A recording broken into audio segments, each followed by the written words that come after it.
And welcome to Sunday Morning Matters Extra here on YourCentralValley.com. Robert Costa, national political reporter for the Washington Post, also host of Washington Week on PBS.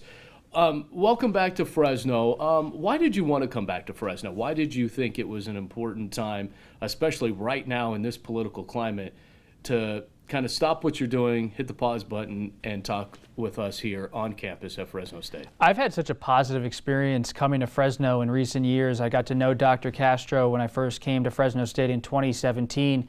And you really understand when you first come to Fresno that it's a microcosm of the country. It's California, to be sure, but it also is a major agricultural community. It's a community that, to me, reminds me a lot where I went to school in the Midwest at Notre Dame. It's a community with roots, with a civic culture. And so when I want to get a sense of what people are thinking out there in the country, to come to a place like Fresno State, to come to Fresno, you feel like you're talking to people who are living full lives, who are fully engaged in the economy and their own community. And it's a fascinating time here politically. Mm-hmm. Does Congressman Jim Costa face a primary challenge that's going to maybe be serious? He's a moderate Democrat, and he's been in a safe seat, relatively speaking, for a long time. The currents of change in the Democratic Party, the rise of people like Senator Warren and Representative Ocasio-Cortez, does that cause a problem for Congressman Costa? You look at Devin Nunes, a top Trump ally, ranking member on intelligence, a Republican, very close to the president, had a close race in 2018. Mm-hmm. Could he face a challenge in the general election in 2020, a presidential year where turnout could be very high? Do you think, when you talk about Devin Nunes, his opponent right now that is challenging him, at least on Twitter, that seems to be an interesting battle there, is Phil Arbaio. Do you see him generating enough? And again, Devin Nunes didn't even mention Andrew Janz's name in the last election. Do you think he even goes down the same road and doesn't, although he's taking out more ads more frequently now, but do you even sense that there is a real challenge there, especially in the district that he's in? It's going to matter who's at the top of the ticket. Nunes and his ability to survive will depend on who the Democratic nominee is. If the Democrats nominate a moderate Democrat, someone like Vice President Biden, it creates more of a possible problem for Nunes, because he's going to say maybe Democrats, independents will come out to support a more moderate nominee in a conservative district.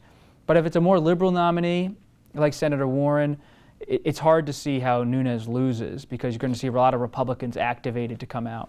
You know, Bernie Sanders making a visit here to the Valley this week. Do you see this Democratic Party, even though, you know, the polls, and I'm always careful about the polls, I'm sure you are too, we see Elizabeth Warren taking the lead a little bit. Joe Biden is already there. Some people say that Joe Biden is kind of mentally not all there sometimes when it comes to remembering things. Are you seeing that? I'm not seeing that at all. I do see Senator Sanders and Vice President Biden have major political coalitions around them. Mm-hmm. They're serious candidates. Are questions of age being raised about both of them each and every day? Of course they are. Some of their critics say they're just too old for the presidency. But as a reporter, I've covered them both, and they're sometimes hard to keep up with. They're both relentless people who are relentless campaigners. So I haven't seen them lose a step at all in my coverage. But you're going to see the Democratic Party have to make a choice. Do they want a new generation or not? Senator Warren, Senator Sanders, Vice President Biden, they're all over the age of 65. Then you have others out there like Beto O'Rourke and Pete Buttigieg, younger generation Julian Castro. Where does the Democratic Party want to go? There's not an easy answer to that yet. There seems to be an appetite for steady hands that can beat Trump. There also seems to be an appetite for liberal, younger energy. All right, so right now, give me what your gut says. Don't go political on me. What's your gut say? Who's going to win the ticket, and then who's going to be the VP nominated by the nomination? Well, I think at this point, you got to bet on Senator Warren or Vice President Biden because they're leading the polls. But it's early. So much changes in politics between October and January, February, when Iowa and New Hampshire happen. I'm still keeping an eye on Buttigieg because I think if Biden somehow slips, Buttigieg could come up the side. Senator Harris could come up the side, and she has that California primary looming in March, where even if she struggles early on, she has a real chance. So I'm not being political when I don't have a clear answer. This field is so big and so unpredictable.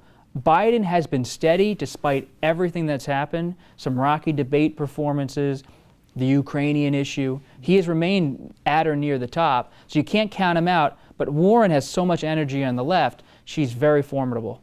You're missing a name, aren't you? Hillary Clinton. You think she's going to run for president? I'm asking you. She's got this new book. She does. She seems to do a lot of more media events all of a sudden. She looks presidential form. She has been attacking, but now coming out on the attack much more against President Trump. I think she's going to be very active in 2020. Okay. I think she wants to help her party come back from the devastation of what happened to her in 2016. Mm-hmm. The Democratic Party still reeling when you talk to many of those voters about what happened in 2016. I have not seen any sign of her building a political organization, but it is interesting that she wants to be out there, being a figure, mm-hmm. someone who maybe is a coveted endorsement, someone who's going to be on the campaign trail. Her engagement to me doesn't tell me she's teasing a 2020 bid, but it tells me she wants to be in the arena. Okay, can I throw something out? Sure. You can say you're nuts, Alexon, but Joe Biden wins the nomination. Hillary Clinton is the VP pick. I wouldn't rule it out. Okay. Because she's a Secretary of State. Now, I would think if you're Biden as the nominee, Clinton really brings a similar profile. A lot of foreign policy experience. Mm-hmm. Now, sometimes nominees go with someone who's very identical to them mm-hmm. In profile. You think of Bill Clinton and Al Gore, two younger guys from the South in '92. But usually when you're going for the VP pick, you're picking someone who's going to provide a different set of traits to the ticket. Mike Pence with the evangelical community in 2016. Dick Cheney with all the military experience and cabinet experience for George W. Bush. I think Biden would probably end up going with someone a little bit younger, a little bit more, it's a younger generation dynamic. I know we're talking about 2020, but there's always 2024 and looking forward. Is Governor Gavin Newsom setting himself up with all the Trump administration lawsuits, all that California is trying to position themselves in with these new laws? Is he setting himself up for a major run, and is he going to be the face of the Democratic Party? Well, he'll face a lot of competition to be the face of the Democratic Party, but there's no doubt that Governor Newsom has a national profile and national ambitions. And for President Trump to go to war against California politically on all of its regulations and emissions, it's given Newsom a national stage to show himself early in his gubernatorial term. He was already famous when he was mayor, when he was lieutenant governor. It's not like he's someone who's coming out of the blue. Right. But he is someone who is building his political capital, and he's been outside of this mess of a Democratic presidential race, so he hasn't gotten a lot of battle scars in the last year or so. He's been able, but he's been almost an equal with President Trump in some of these debates as President Trump has tangled with California. But the Democratic Party, as the 2020 field shows, it's so big right now, he'll have a lot of competition. But California is so central to Democratic politics. There's no doubt he's in the conversation. I want to finish with this. Fake news, we've heard it ever since President Trump got into office. He attacks the paper that you work for, the Washington Post, constantly.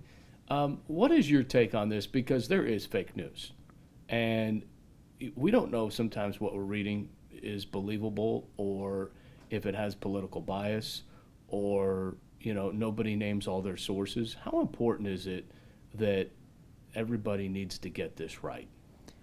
President Trump and other politicians are challenging the institutional credibility of the news media in historic ways, that it's being tested whether the news media can hold on to its capital as something that's a trusted source of information in this country. And fake news charges are not helpful as the media tries to continue its mission of providing people with information.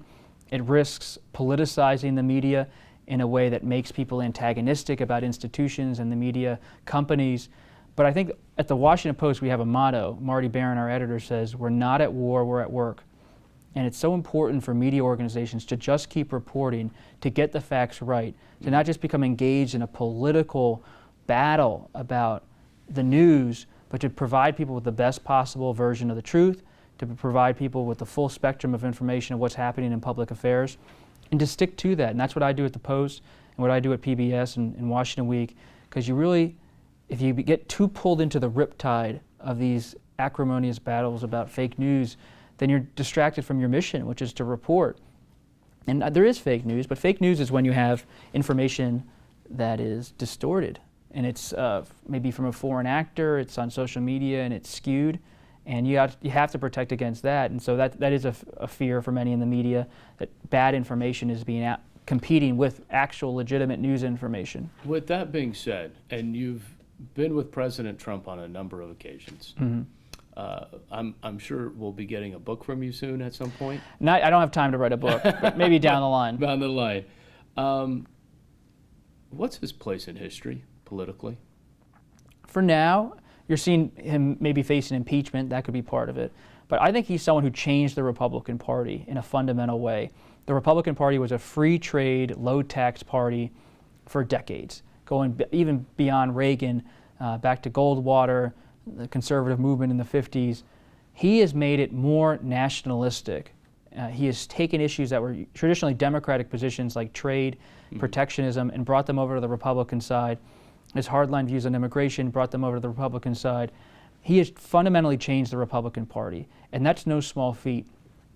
Love him or hate him, think he's either been successful or not as a legislator, he is someone who has really changed a party. And there are not many people in American politics who have changed a party in such a wholesale way as President Trump. And I think history will remember him as someone who made the Republican Party move in a more populist direction. All right. Robert Costa, appreciate your time. Thank you.